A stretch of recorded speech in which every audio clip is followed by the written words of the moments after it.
Órale.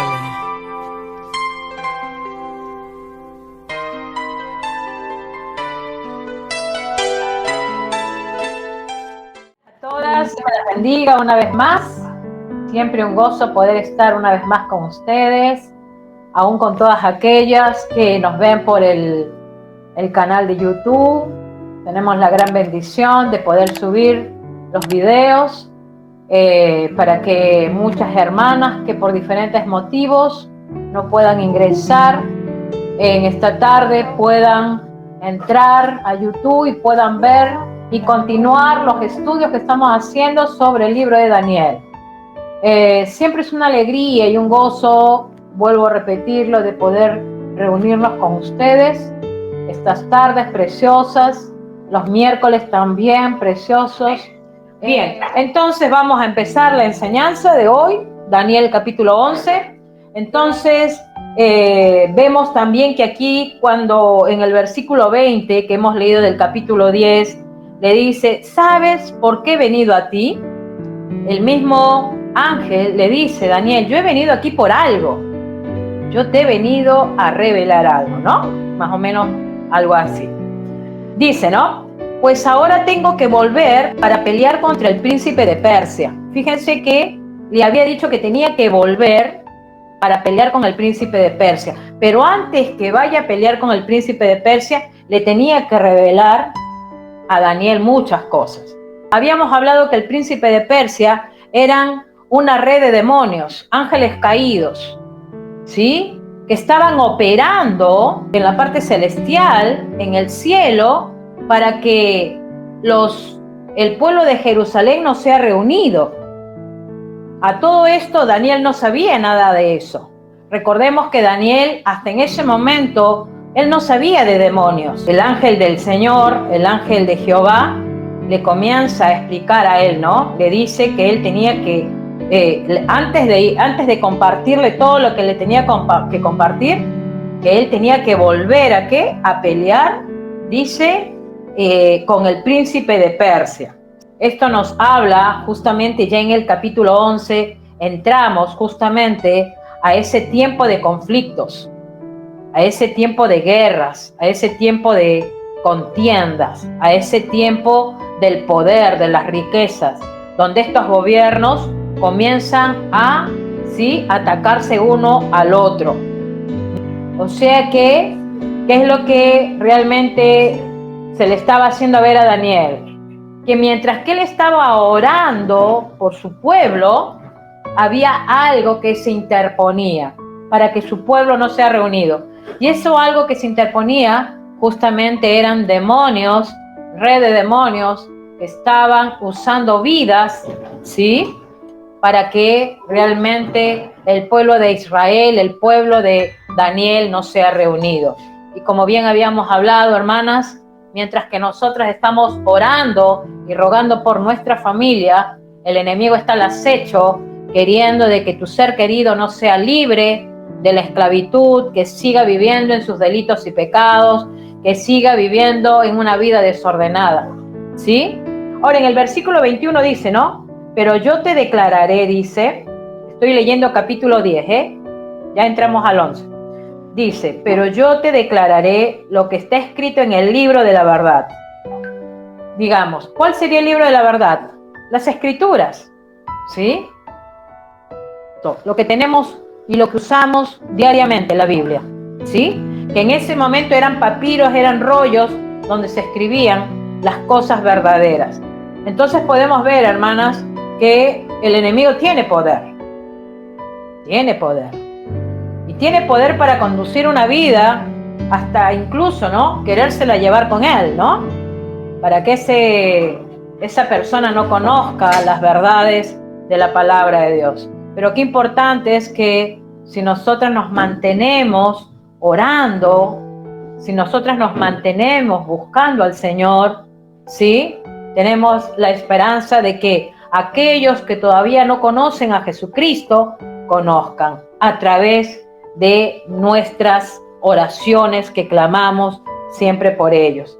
Entonces vemos que aquí ya dice, ¿no? Y yo mismo en el año primero del Darío el Medo estuve para animarlo y fortalecer.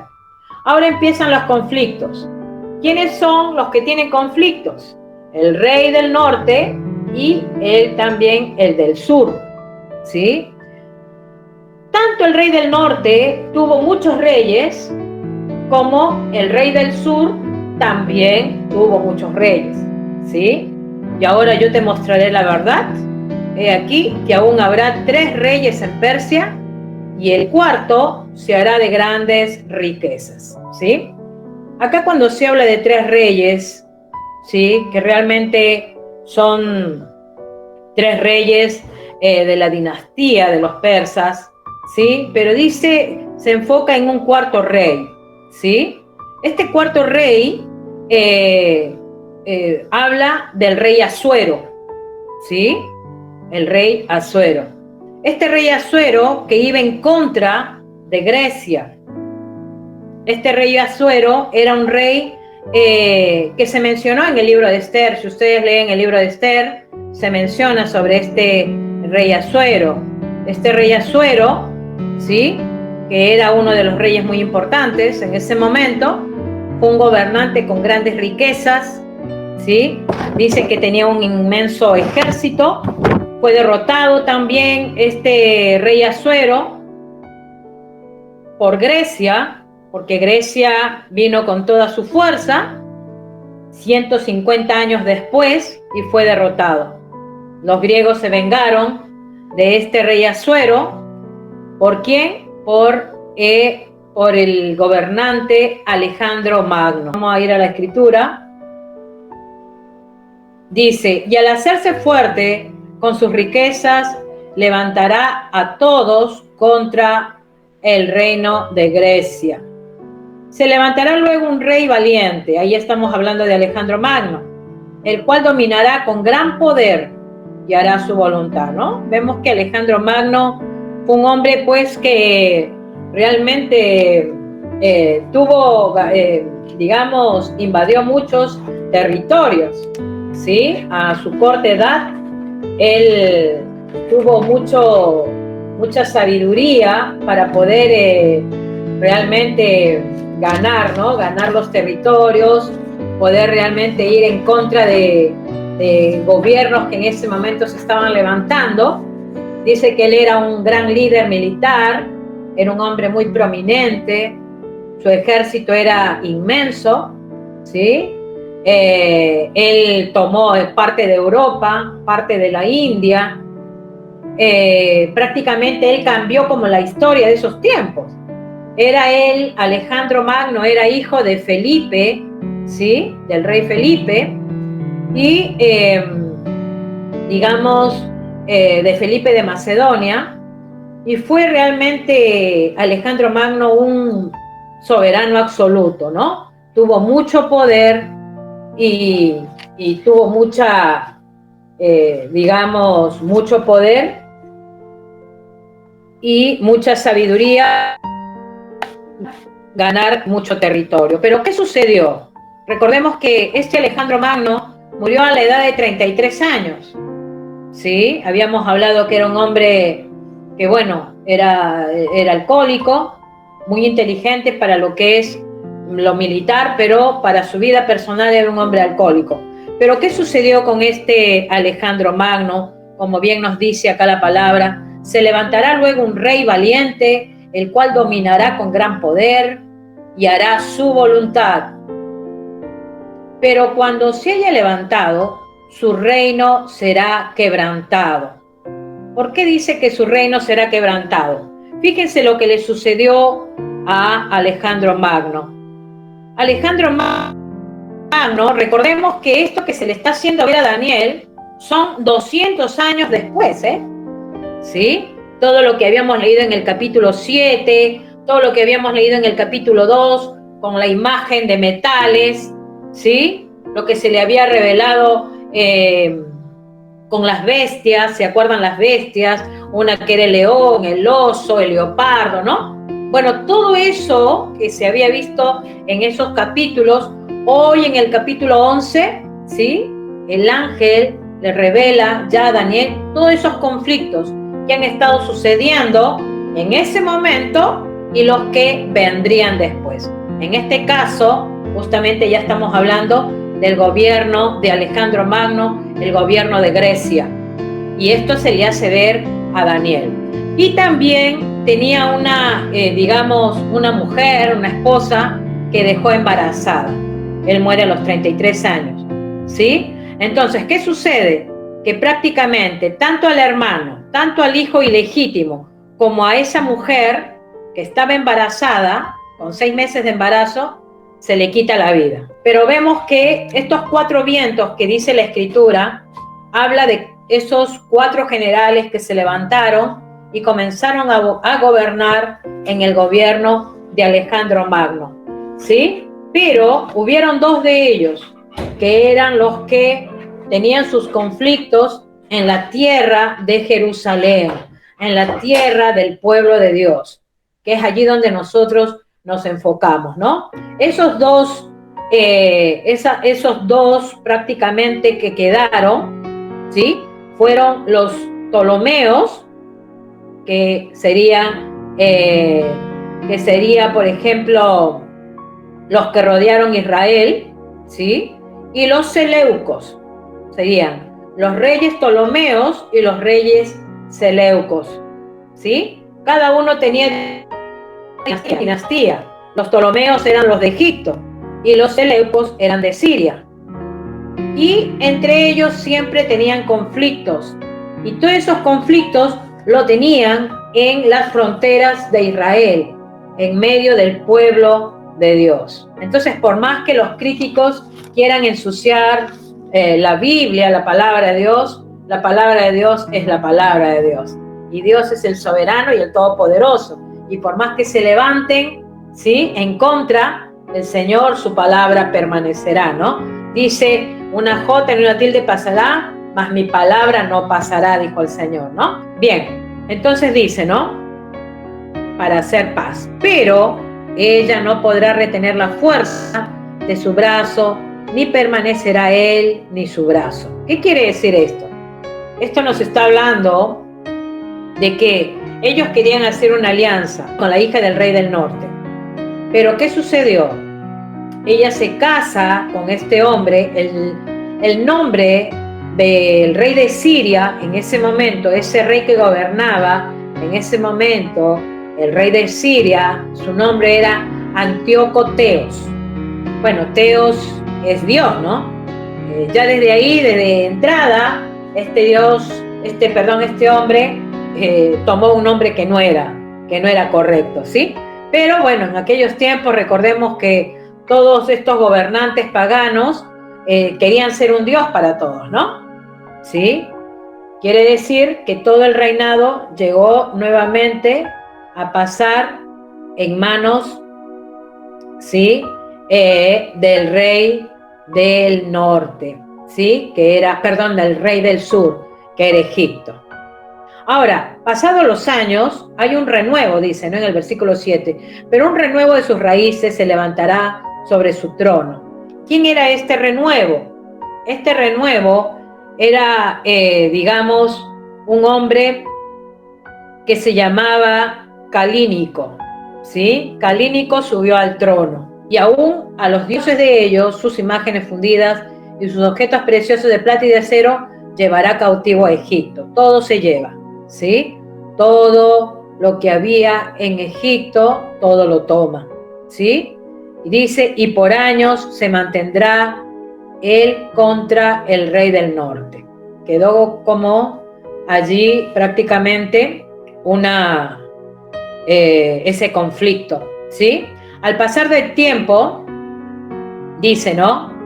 Así entrará en el reino el rey del sur, ahora, que es Antíoco el Grande. Este es otro rey, ¿sí?, que se levanta nuevamente, otro rey del sur. Un rey del sur que se llama Antíoco el Grande.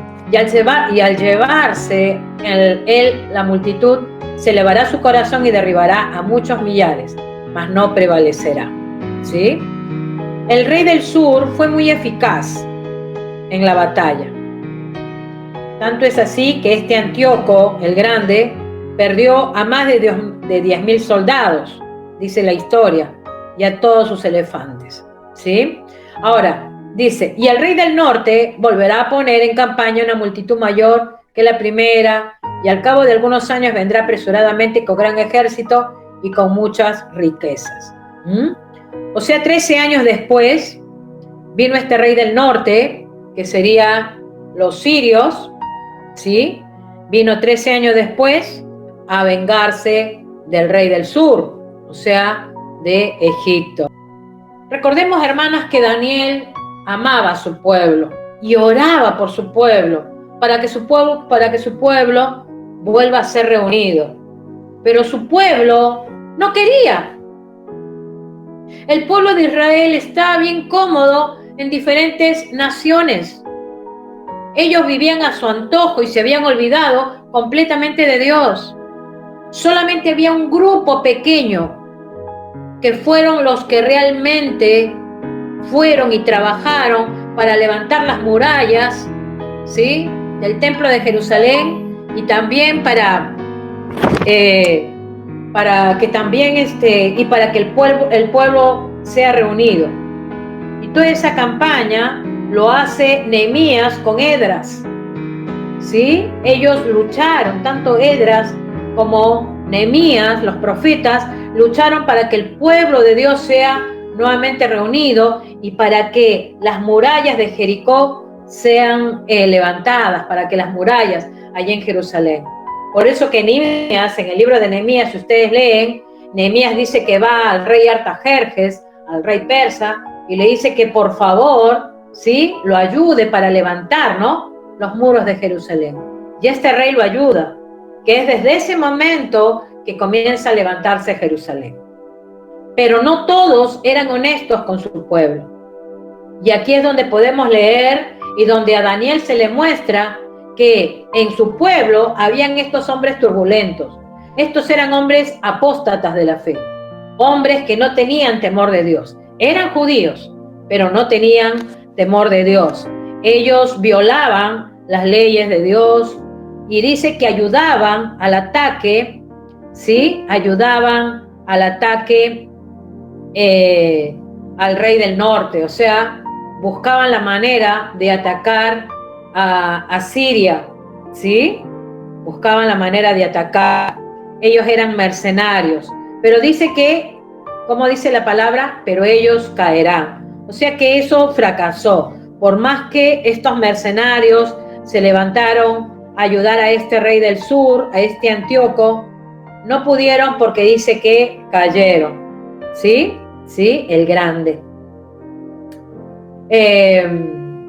Bien, entonces, seguimos leyendo, bajamos más. Vendrá pues el rey del norte y levantará baluartes y tomará la ciudad fuerte, y las fuerzas del sur no podrán sostenerse, ni sus tropas escogidas, porque no habrá fuerzas para resistir. Y el que vendrá contra él hará su voluntad, y no habrá quien se le pueda enfrentar, y estará en la tierra gloriosa, la cual será consumida. Cuando aquí se habla de la tierra gloriosa, se está hablando de Israel, por supuesto, ¿no? La tierra gloriosa es Israel, ¿sí? Dice, afirmará luego su rostro para venir con el poder de todo su reino, y hará con aquel convenios, y le dará una hija de mujeres para destruirle. O sea, ¿qué es lo que sucede? ¿Qué es lo que hace prácticamente este rey del sur? ¿Sí? Este rey del sur toma a su hija, la hija en ese momento era Cleopatra, ¿sí? Cleopatra. Y se la da a Ptolomeo, ¿sí? Se la da a este otro rey, bueno, ¿no? Primeramente que se la da en casamiento, pero a la vez usa a esta hija, la usa como espía. Él quería de alguna manera que Cleopatra le traiga todas las noticias del rey Ptolomeo para que este Antíoco tome esa posición del rey Ptolomeo. Pero ¿qué sucedió? No le salió bien el juego, porque Cleopatra terminó amando a su esposo, terminó amando a Ptolomeo, y por lo tanto no pudo ser espía del padre, y prácticamente toda esa estrategia que había tomado este rey Antíoco quedó por el piso y no se llegó a concretar nada, ¿sí? Ahora, vamos a ir al 18. Pero antes de eso, ¿no? Nos tenemos que preguntar, ¿no? ¿Por qué la Biblia pone todas estas historias aquí, ¿no? Porque realmente, como les decía hace un momento, podemos ir a los libros de las historias de Grecia, de los medos, de los persas, y ahí vamos a encontrar también, obviamente más detalladamente, pero vamos a encontrar todos estos puntos. Ahora nos preguntamos, pero ¿por qué la Biblia tiene que poner toda esta historia, no? ¿O por qué a Daniel se le reveló todas estas cosas que iban a acontecer, no? Y es porque, hermana, realmente Dios, que conoce la historia, ¿sí? Él no la muestra antes que suceda. Se la mostró a Daniel antes que suceda. Quiere decir de que nada está fuera del control de Dios. Dios quiere que su pueblo conozca realmente sus verdades y cómo vino todo, y todo muy exacto y muy detalladamente. Esa es la intención, ¿sí? Hay otros motivos también, pero una de las intenciones es que Dios determina todo, ¿sí?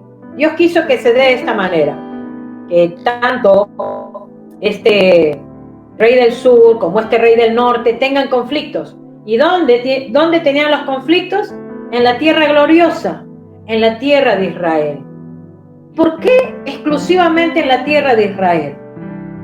Porque recordemos, hermanas, que Israel nunca obedeció a Dios. Y eso era una manera de Dios castigar a su pueblo, de disciplinar a su pueblo, porque su pueblo nunca se portó bien con él. Dios le dio tanto a Israel. Le dijo que era su especial tesoro. ¿Cuánto cuidó Dios a Israel? Pero Israel terminaron matando al Hijo de Dios, al Señor Jesucristo. Entonces todos los conflictos que ha vivido Israel, prácticamente con diferentes gobiernos, y hasta el día de hoy, ¿no? Porque si ustedes ven en las noticias cómo los de Irak, los musulmanes quieren entrar a Israel, como los otros también, y por todo lado, ¿no? Tienen conflictos. Y hermanas, a veces cuando somos obstinados y rebeldes con Dios, el Señor permite que vivamos una vida en conflicto. Hay personas que a veces yo me pongo a pensar tengo en mente a alguien, una persona que siempre le ha gustado contender con otros. Por si acaso no es de este grupo, hablo de alguien que conozco que es de otro lado. Una persona siempre conflictiva, siempre le gustó el revanchismo. Nunca fue de las personas que pueda decir, no, bueno, se la dejo pasar, no me voy a hacer problemas. No. Buscaba, no, me la hace, me la paga, y la venganza, y así, una tras otra. Después, cuando comenzó a ver que sus hijos, cuando ella paró la mano y dejó de hacerlo, sus hijos comenzaron a estar envueltos en problemas. Y ella decía, pero ¿por qué mis hijos están envueltos en problemas? Y alguien le dijo, ¿no será que eso sembraste? Sembraste pleitos, contiendas, y ahora tus hijos viven pleitos y contiendas. ¿No será que lo que sembraste estás cosechando? Entonces, hermana, eso nos hace ver, este panorama nos hace ver que Israel estaba en esa condición, siempre rebelde con Dios. Y es por eso que Dios permitía todos estos conflictos en la tierra gloriosa, en la tierra de Israel. Pero eso no va a ser para toda la vida, porque va a llegar un día que este pueblo va a ser también levantado, este pueblo va a ser perdonado, va a salir un remanente fiel a Dios, y esos son los que van a justamente ser también esa ciudad gloriosa de Jerusalén, y donde el Señor también los va a amar, los va a sustentar, los va a proteger, y todo eso lo vemos también en el libro de Apocalipsis, ¿sí? Bien, entonces dice, ¿no? Volverá después su rostro a las costas y tomará muchas, mas un príncipe hará cesar su afrenta y aún hará volver sobre él su oprobio. Fíjense que este Antíoco conquistó gran parte del mundo, ¿no? pero dice que decidió ir a las costas, ¿sí? A las costas, serían las islas mediterráneas, porque él quería ir tras Grecia, pero ya Grecia en ese momento estaba bajo el gobierno de Roma, así que ya era muy difícil que tome Grecia, porque ya Grecia estaba con Roma. Entonces, en medio de este conflicto que tenía este Antíoco, ¿sí? Y ya comenzó a enfrentarse con Roma, todo esto sucedió en el año 190. Este Antíoco, pues, ¿qué es lo que hizo? Prácticamente desechó, ¿no? Digamos, decidió no seguir en conflicto con Roma, ¿sí? Porque Roma prácticamente tenía el poder en ese momento, tenía el poder. Entonces vemos, ¿no? Que aquí ya vemos que este rey Antíoco, ¿ahora qué hace? Al ver que va justamente a Roma, no puede tomar nada de allí, dice, ¿no? Mas un príncipe hará cesar su afrenta y aún hará volver sobre él su oprobio. Luego volverá su rostro a las fortalezas de su tierra, mas tropezará y caerá y no será hallado. Este Antíoco grande, ¿sí? Que quería entrar a estas islas mediterráneas, volvió, dice, a su tierra, ¿no? O sea, volvió nuevamente al sur, ¿no? O sea, volvió nuevamente a Egipto. Y dice que comenzó a robar sus propias, todo lo que él tenía, ¿no? Sus tesoros, ¿sí? Pero ¿qué sucedió? Que en medio de todo eso, dice que su mismo pueblo, al verlo a él en esa condición, lo terminaron matando.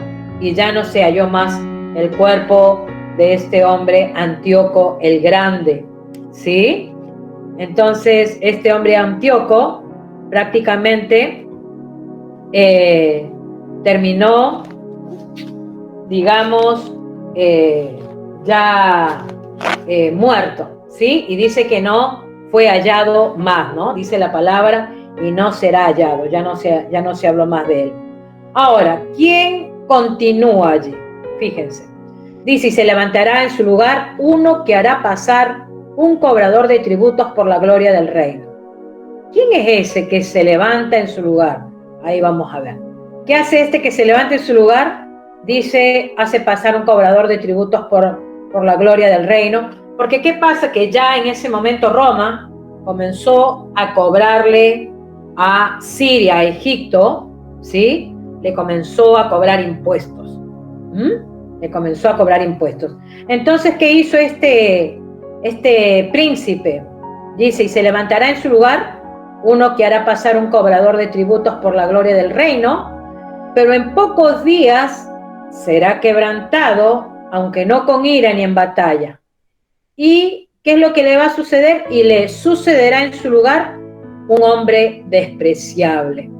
O sea, muere Antíoco el Grande, es levantado otro hombre, ¿sí? Pero en medio de todo eso, ¿sí? Dice que muere en batalla. ¿Y quién le sucede? O sea, ¿quién continúa? Otro hombre despreciable. Fíjense la Biblia para que se refiera a este personaje, a este hombre despreciable. Ya a este hombre despreciable se está refiriendo justamente a Antíoco Epífanes, a este ser malvado que hace un momento les hablaba que había matado cantidad de judíos, había hecho una cantidad de cosas terribles en el pueblo santo de Dios, ¿sí?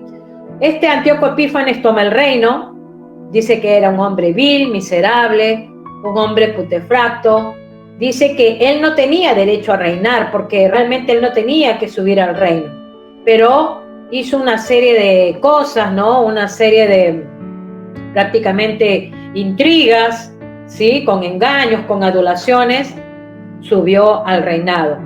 Prácticamente como que compró a las personas para que tome ese lugar del reinado, ¿sí? Este hombre, Antíoco el Grande, Epífanes, Antíoco Epífanes, derrotó al rey del sur y dice que, ¿qué más hizo? Vamos a ver más abajito. Dice, las fuerzas enemigas serán barridas delante de él como inundación de agua, ¿no? Las fuerzas enemigas eran justamente el rey del sur, ¿no? A Egipto. Prácticamente derrotó a Egipto. ¿Y qué más hizo? Serán del todo destruidos junto con el príncipe del pacto, ¿sí? A ver, esto también es importante. Él hizo un pacto con Egipto, ¿sí? Recordemos que era Siria con Egipto siempre. Entonces, este Antíoco Epífanes hace un trato, hace como un pacto con Egipto, pero después la termina violando. O sea, como que ese pacto que hicieron lo terminó rompiendo, ¿sí? Hizo todas las cosas, ¿no? En contra de este gobierno, ¿sí? En contra de este rey de Egipto, y luego se mostró como una buena persona, ¿no? Vamos a leer acá en el versículo 23, dice, y después del pacto con él, engañará y subirá y saldrá vencedor con poca gente. Estando la provincia en paz y en abundancia, ¿qué hacía este hombre Antíoco Epífanes? Cuando él miraba lugares, ciudades, donde encontraba abundancia, prosperidad, buenos muros, él entraba justamente, se hacía pasar como buena persona, ¿sí? Era muy inteligente para ganarse a la gente, repartía el botín, porque fíjense lo que dice, ¿no? Dice, estando la provincia en paz y en abundancia, entrará y hará lo que no hicieron sus padres, o sea, era como un Robin Hood, ¿no? Regalaba plata a los pobres, pero era nada más por querer tener a todo el pueblo a su favor, ¿no? Dice, hará lo que no hicieron sus padres, ni los padres de sus padres. Botín, despojos y riquezas, repartirá sus soldados, y contra las fortalezas formará sus designios, y esto por un tiempo, ¿no? Este Antíoco Epífanes, esto fue lo que hizo, ¿no? Comenzaba a pagarle a sus soldados para que sus soldados lo protejan y para que sus soldados sean los que vayan en contra de otros gobiernos, ¿sí? Él se ganó a las personas, repartía el botín, pagaba a los soldados, compartía con ellos, se hacía la buena persona, ¿sí? Y cuando él veía, como le digo, fortalezas, lugares prósperos, él las tomaba o las destruía, ¿sí? Por un lado se hacía ver como un Robin Hood, como una buena persona, pero cuando ya él veía que alguien venía a quererlo desafiar o ir en contra de él los terminaba derribando y los terminaba prácticamente matando, ¿no? Entonces, ¿no? Vemos que, vamos a ir al 25, dice, y despertará sus fuerzas y su ardor contra el rey del sur con gran ejército, y el rey del sur se empeñará en la guerra con grande y muy fuerte ejército, mas no prevalecerá porque le harán traición. Este rey de Egipto nuevamente, ¿no? Buscó pues ir en contra de Siria, pero este rey de Egipto tenía prácticamente gente a su alrededor que lo terminaron traicionando y terminó nuevamente, ¿no? Terminó nuevamente Egipto perdiendo y saliendo adelante el rey del Antíoco, ¿no? Todo estaba tramado en su contra. Dice, aunque los coman, dice, aún los que coman de sus manjares le quebrantarán, ¿no? Esto estamos hablando allí de la gente que estaba alrededor del rey de Egipto y terminaron prácticamente, digamos, en contra de él, ¿no? Y su ejército será destruido todo Egipto fue destruido y caerán muchos muertos. El corazón de estos dos reyes será para hacer mal y en una misma mesa hablarán mentira. O sea, tanto el rey del sur como el rey del norte, ¿sí? O sea, tanto Egipto y Siria nuevamente se juntaban ahí en una mesa para hablar, ¿no? De proyectos, de la paz que ellos querían entre ellos, pero era solamente palabrería, o sea, todo era engaño y mentira, porque a la larga y a la corta se terminaba haciendo lo que uno en contra del otro, ¿sí? Mas no servía de nada, dice, porque el plazo aún no había llegado, o sea, por más que ellos buscaban la manera de querer, por más que ellos trataban la manera de querer aparentemente estar bien, no podían. ¿Por qué? Porque dice que su corazón era malo, así que cada uno de ellos buscaba su ambición. Entonces, ya con todo esto, vemos que se comienza nuevamente a cumplir, ¿sí? Egipto pierde, buscan hacer tratado, no lo logran, Egipto es quebrantado, las promesas no se cumplieron en la historia, todas las conversaciones de ellos eran mentiras, entre ellos se mentían. Ahora, ¿qué sucede en el 28? Dice, y volverá a su tierra con gran riqueza. ¿Quién vuelve a su tierra con gran riqueza? Antíoco Epífanes. Regresa a Jerusalén, dice, y volverá a su tierra con gran riqueza, y su corazón será contra el pacto santo. Hará su voluntad y volverá a su tierra. Al tiempo señalado volverá al sur, mas no será la postrera venida como la primera, porque vendrá contra él naves de Quitín. Cuando se habla acá naves de Quitín, se está hablando naves de los romanos. Dice, y él se contristará y volverá y se enojará contra el pacto santo y hará según su voluntad. Claro, o sea que él nuevamente comienza, Antíoco, a Epífanes, comienza a tener nuevamente encuentros, o sea, en contra a los romanos. Entonces, pues ve que los romanos también eran un gran poder. Entonces, ¿qué hace? Nuevamente vuelve, dice, enojado, ¿contra quién? Contra el pacto santo. Y hará según su voluntad, volverá pues y se entenderá con los que abandonen el santo pacto, o sea, con esos turbulentos, con esos judíos que prácticamente estaban en contra de Jerusalén, ¿sí? Entonces vemos que Antíoco regresa a Jerusalén, profana la tierra, ¿sí? Mata, digamos, deja de lado a Egipto y comienza a matar gente en Israel y saquea todo Israel. Mató a mucha gente en Israel de una manera muy cruel, ¿sí? Prácticamente Egipto, los Ptolomeos buscan a Roma para que ayuden, así que vienen los romanos nuevamente a querer ir en contra de Antíoco, pero Antíoco tan enojado estaba, dice que vuelve al pacto santo. ¿Y qué hace allí? Dice, regresa Antíoco Epífanes y tiene reuniones con los judíos apóstatas, o sea, con estos judíos que yo les decía que no cumplían las leyes de Dios. ¿Y qué es lo que hace él? Él primero lo que hace es poner, dice, con la ayuda de estos judíos, pone soldados alrededor del templo de Jerusalén para que nadie entre al templo de Jerusalén. Otra de las cosas que hace es que detiene la adoración. Mientras que los judíos, habían judíos que realmente adoraban al Dios de Israel, ¿qué es lo que hace Antíoco Epífanes? Detiene todo eso. Dice que mata a todos los niños que encontraba en su camino y también a sus madres. Dice que también hace que la idolatría, ¿sí?, sea obligatoria para los judíos, o sea que hizo que los judíos comiencen a idolatrar a otros dioses.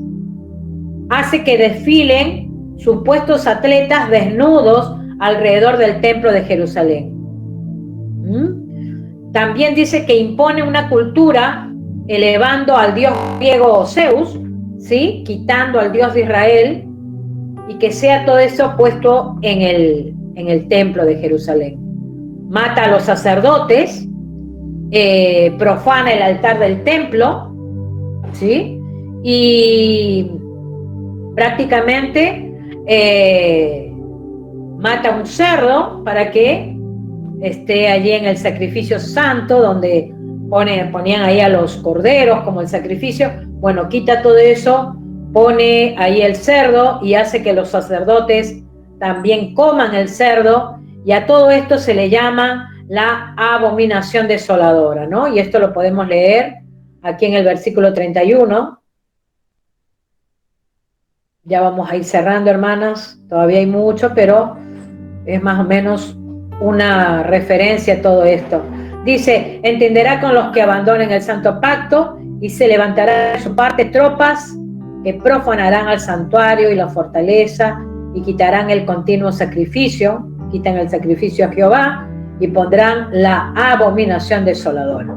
A esto se le llama la abominación desoladora, ¿sí?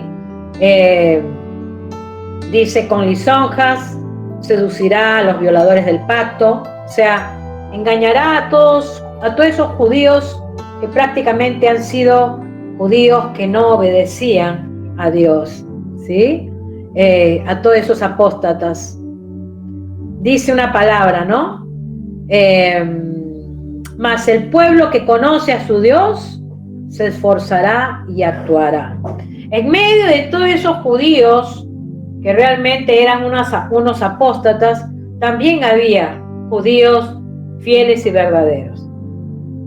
Y como dice la palabra, ¿no? Mas el pueblo que conoce a su Dios se esforzará y actuará. Y así fue como se levantaron un grupo de hombres, ¿sí? Conducidos por un líder que se llamaba Judas Macabeos, ¿sí? Este Judas Macabeos guió, dice, ¿no?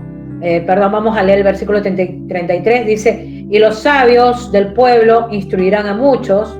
Acá estamos hablando de Judas Macabeos. Dice: instruirán a muchos, y por algunos días caerán a espada. Muchos murieron allí. Dice: a espada y a fuego, en cautividad y despojo. Y en su caída serán ayudados de pequeño socorro, y muchos se juntarán a ellos con lisonjas.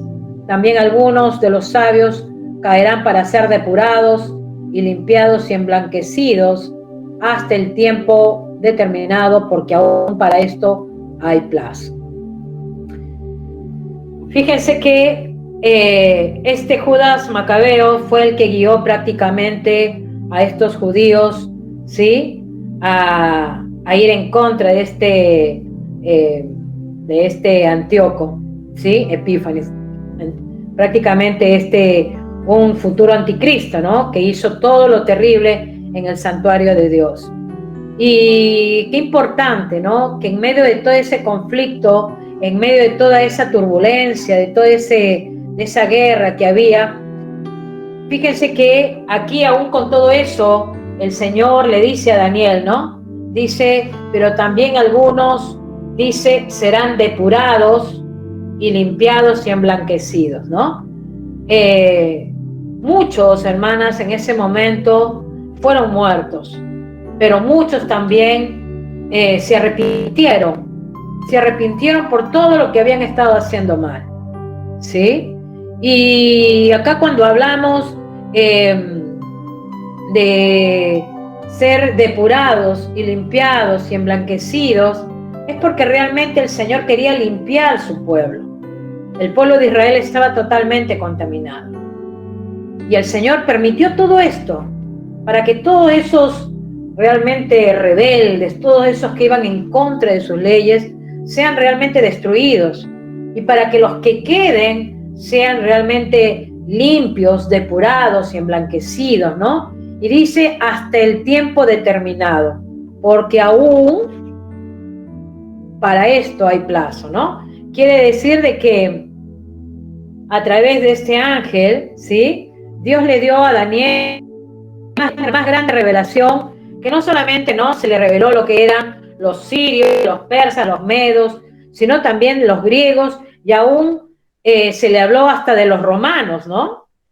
E incluso se le hizo ver a Daniel este último rey, que era el rey Antíoco Epífanes, que es un prototipo del anticristo, ¿sí? O sea, Dios prácticamente quería hacer una limpieza total para su pueblo. Y eso es lo que le estaba mostrando a Daniel. Todo este tiempo era un tiempo de 400 años antes de Cristo, ¿sí? Nosotros, después del profeta Malaquías, cuando se termina el Antiguo Testamento con el profeta Malaquías, hay un silencio de años. Esos son los 400 años, donde todo esto fue prácticamente aconteciendo, ¿sí? Que ya después de allí empieza el nacimiento de Cristo, y Cristo, que muere en el año 27, ¿sí? Muere en el año 34 después de Cristo, por supuesto, que es allí ya la muerte del Señor Jesucristo, ¿sí? Pero aún todavía toda esta revelación no está completa. Todavía falta un poco más de esta revelación. Yo creo que por el tiempo quedamos aquí, ¿sí? Y hermanas, como les vuelvo a repetir, todo esto que estamos viendo lo podemos ver en la historia, lo podemos ver, digamos, en los libros, pero lo que nos tiene que quedar claro de todo esto, que todo lo que Dios ha determinado, todo se ha terminado cumpliendo en su tiempo y forma. Aún hasta los detalles más pequeños, todo eso en el tiempo se ha ido cumpliendo. Y en Romanos capítulo 10, versículo 21, la palabra dice, ¿no? Pero acerca de Israel dice: todo el día extendí mis manos a un pueblo rebelde y contradictor. Esto dice el apóstol Pablo ya en el Nuevo Testamento. Todo el tiempo el Señor extendió sus manos a Israel, pero Israel dice que era un pueblo rebelde y contradictorio. Israel lamentablemente dejó de ser ese pueblo, ¿sí? El pueblo escogido de Dios. Por eso que tuvo que entrar en un proceso de limpieza. Y aún ese tiempo de limpieza se lleva a cabo. Porque como yo les decía la vez pasada, si vamos a Israel, hay gran cantidad de pueblo de Israel que no conoce y no acepta al Señor Jesucristo. Porque hasta el día de hoy están sometidos a esa idea que ellos solamente se basan al Antiguo Testamento y no reconocen o no quieren saber nada o no lo ven como algo cierto a el sacrificio del Señor Jesucristo. Es por eso que esta depuración que habla aquí en este versículo 35, depurados y limpiados y emblanquecidos hasta el tiempo determinado, porque aún para esto hay plazo, dice el Señor, es porque realmente el Señor sigue todavía obrando y trabajando, ¿sí? Para este pueblo. Dice también en Romanos 1, déjenme que les lea antes de concluir, Romanos 11, del 1 al 6, porque todo esto que se le dijo a Daniel también lo estudió el apóstol Pablo. Y el apóstol Pablo llegó a la conclusión de que Israel estaba en esta condición. Israel siempre tuvo el favor de Dios, pero no valoró, no fue obediente a ese privilegio que Dios les dio de ser el pueblo escogido. Dice en Romanos 11, del 1 al 6, dice: digo pues, ¿ha desechado Dios a su pueblo? En ninguna manera, porque también yo soy israelita, de la descendencia de Abraham, de la tribu de Benjamín. no ha desechado Dios a su pueblo, al cual desde antes conoció. ¿O no sabéis qué dice de Elías la Escritura, como invoca a Dios contra Israel diciendo: Señor, a tus profetas han dado muerte, y tus altares han derribado, y solo yo he quedado, y procuran matarme? Pero, ¿qué le dice la divina respuesta? Me he reservado 7,000 hombres que no han doblado la rodilla delante de Baal. Así también, aún en este tiempo, ha quedado un remanente escogido por gracia. Y si por gracia, ya no es por obras. De otra manera, la gracia ya no es gracia. Y si es por obras, ya no es gracia. De otra manera, la obra ya no es obra. ¿Qué pues? Lo que buscaba Israel no lo ha alcanzado, pero los escogidos sí lo han alcanzado, y los demás fueron endurecidos. Como está escrito, Dios les dio espíritu de estupor, ojos con que no vean y oídos con que no oigan hasta el día de hoy. Y David dice: se ha vuelto su convite en trampa y en red, en tropezadero y en retribución. Sean oscurecidos sus ojos para que no vean, y agobiables la espalda para siempre. Fíjense, ¿no? El Señor siempre ha ayudado a su pueblo, pero su pueblo siempre le dio la espalda. Pero el apóstol Pablo dice: ha quedado un remanente, ha quedado alguien, todavía ha quedado un grupo, y ese es el grupo que va a salir de Jerusalén en el tiempo del anticristo. Porque, hermanas, no todo Israel va a ser salvo.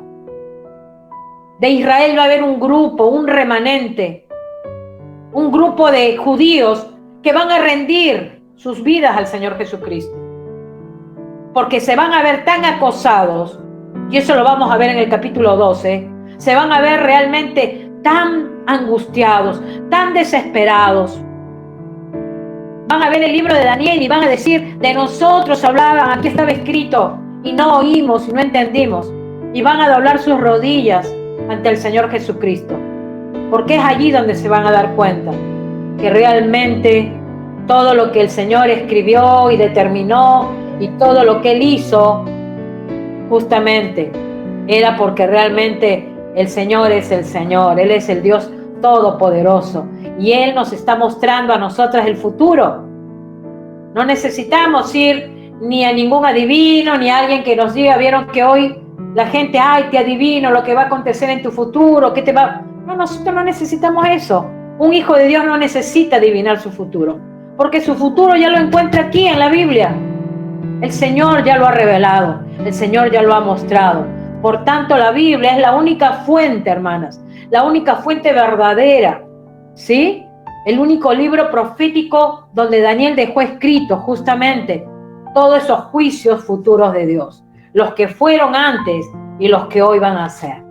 Por eso que, hermanas, sinceramente, ¿no? Para ya cerrar, porque siempre el tiempo es nuestro enemigo y hay tanto para hablar, pero sinceramente, yo creo que terminando el libro de Daniel, yo creo que tu vida tiene que ser realmente, si antes te habías consagrado un 50%, yo creo que con esto te vas a consagrar un 100%. Porque ya la palabra está escrita y revelada. Y ya no hay más que buscarle a la vida. Ya tenemos un comienzo y un final. Y ya sabemos que los redimidos van con Cristo, pero los impíos se van para el otro lado. Y eso lo vamos a ver en el capítulo 12. Entonces, yo te animo a que reflexiones en todo esto que estamos viendo. Mira, como le dije hace un rato y como le decía ayer una hermana, Daniel le costó comprender todo esto. A nosotros también. Quizás yo lo que te estoy explicando es algo que por ahí a lo mejor no lo sé explicar bien, pero a ti ya te queda como un resumen de todo lo que se le reveló a Daniel. Quiere decir de que tú no vas a tener ninguna excusa, y todas aquellas que escuchan este video no van a tener ninguna excusa de decir: Señor, es que a mí no me explicaron, yo no lo sabía, yo no sabía que había que abandonar esto, lo otro y seguirte a ti, yo no lo sabía. Ya no va a haber eso, ya no se va a poder, ya no va a haber excusa, porque el Señor ya lo reveló, ya el Señor nos está hablando a través de su palabra. Todo lo que se le mostró a Nabucodonosor con esa estatua, así como se le dijo a ese hombre poderoso del mundo, se le dijo: tú vas a ser la cabeza de oro, pero tú también vas a caer. Se le dijo a los medos y persas: sí, ustedes también están allí, ustedes son el reino del gobierno de la plata, el gobierno de ese metal de plata, ustedes también van a caer. Y así a Alejandro Magno: ustedes son de bronce, pero ustedes también van a caer.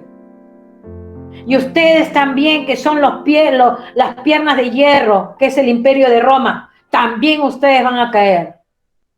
Y al anticristo: sí, tú estás gobernando, tú te metes, tú haces y tú vas en contra del pueblo de Dios, pero tú también vas a caer. Porque el único victorioso será el Señor Jesucristo, hermano.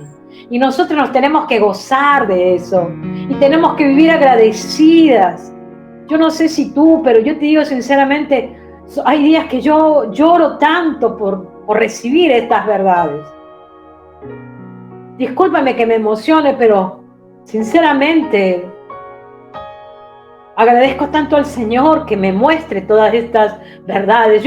A mí nunca me enseñaron el libro de Daniel, y yo tengo casi 20 años más de caminar en este camino precioso del Señor, con problemas, con circunstancias, con aflicciones, con luchas que hasta el día de hoy las tengo. Pero nunca me enseñaron el libro de Daniel, y el Señor puso en mi corazón que lo estudie y que hoy te lo comparta. Y te digo sinceramente, a mí me cambia tantas expectativas. Y yo te digo, hermana, si eso no está haciendo contigo, tienes que examinar un poco tu corazón. ¿Qué está pasando allí? Porque los tiempos se van acortando y tenemos que ser, o somos de Él o no somos de Él. Y para ser de Él, hermanas, tenemos que realmente cada día vivir de acuerdo a su voluntad, en obediencia y en santificación. Y hay decisiones que tomar, y hay cosas que desechar, y hay que ordenar cosas. Seguro que sí. Todavía estamos aquí, y con la ayuda del Señor podemos lograr. Pero hermanas, en cualquier momento viene Cristo. Ya estamos acercándonos, ya nos falta poco. En cualquier momento viene y se lleva esta iglesia. Y Él mira nuestro corazón y Él nos quiere encontrar, como dice acá, depuradas, limpiadas, emblanquecidas. Y si nuestro corazón no está en esa condición, lamentablemente te vas a tener que quedar aquí. Es duro decirlo, muchas veces se lo digo a mis hijos: busca al Señor, búscalo, llénate de su presencia, rinde tu vida a Él. Si hay algo que estás haciendo mal, abandónalo, modifica, cambia esto, pero busca al Señor, para que cuando Él venga nos encuentre preparados. Y si Dios lo permite, seguiremos con esta misma enseñanza. Ya para concluir el capítulo 12, nos faltan unos cuantos versículos del 11, porque es muy largo, es hasta prácticamente el versículo 45, y vamos a tratar de concluir la próxima vez que nos juntemos, poder concluir con estos versículos que faltan y con el capítulo 12, que es mucho más chico, pero que a la vez es el más revelador y el que realmente nos va a traer esperanza y satisfacción y alegría. Vamos a orar y terminamos. Espera que oremos y ahí lo hacemos, ¿sí? Vamos a orar, hermanas, para concluir. Padre, gracias te damos por este tiempo. Gracias por tu palabra, Señor, que nos revelas en en estos tiempos, Señor. Así como lo hiciste con Daniel, Señor. También nos enseñas a nosotros a conocer más, no solamente la historia pasada, porque gran parte de esta historia ya pasó, Padre. Pero aún todavía hay un futuro, Señor, que todavía nos falta y en el cual tú ya nos los estás mostrando, Señor. Porque con esto nos estás enseñando y llevando a prepararnos para que nuestro corazón esté preparado, esté emblanquecido, esté depurado, y de esa manera podamos, Señor, estar aptas para irnos contigo, Señor. Y no solamente nosotras, nuestras familias también, Padre. Por eso es que en esta tarde, Señor, cuántas gracias te damos por el libro de Daniel. Un hombre, Señor, de 90 años, que rogaba por su pueblo. Pero él pudo entender que su pueblo era un pueblo rebelde, un pueblo que no conocía a su Dios. Pero aún así, Señor, tú amabas un remanente de Israel, y entre ellos estaba este hombre, Daniel. Por eso le dijiste, es bien amado, porque tú amas a tus hijos fieles, Señor. Tú amas a tus hijos, Señor, que te obedecen a pesar de contra viento y marea, aunque muchos se levanten en contra, Señor, y aunque el enemigo esté trabajando para que no te busquemos y no caminemos contigo, tú amas a tus hijos y has dejado tu Santo Espíritu para ayudarnos. Ayúdanos a entenderlo, Señor. Ten misericordia de nosotras. Danos entendimiento, Señor. Y trae luz a nuestras mentes para comprender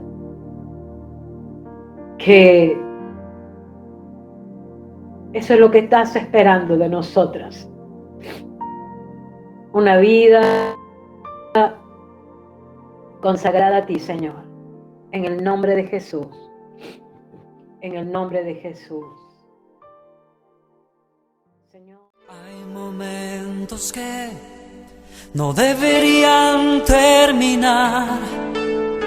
Hay segundos que tendrían que ser eternidad cuando tu espíritu, Señor, se toca con el mío y mi corazón estalla en adoración.